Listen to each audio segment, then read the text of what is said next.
Pourquoi le terme francocide inventé par Éric Zemmour fait-il débat ? Merci d'avoir posé la question. C'est un fait divers qui a fait la une des journaux.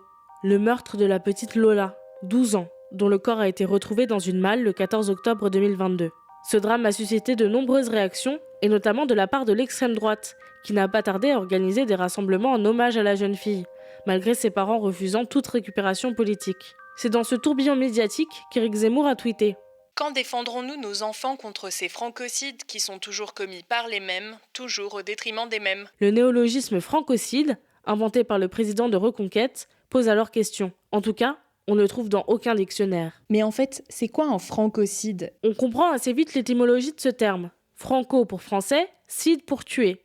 Mais ce n'est pas aussi simple que ça. Pour Éric Zemmour, il s'agit d'un meurtre commis sur un Français sur le territoire français par un étranger. D'ailleurs, peu importe si le meurtrier n'a d'étranger que son origine et pas sa nationalité. Francocide, ça me fait penser à féminicide. En effet, le président de Reconquête souhaite politiser les faits divers, une théorie qu'il se targue d'emprunter aux féministes, qui ont mis sur le devant de la scène médiatique et politique le féminicide, il y a quelques années déjà. Mais si le féminicide prend racine dans une réalité sociale et politique, qu'en est-il du francocide ?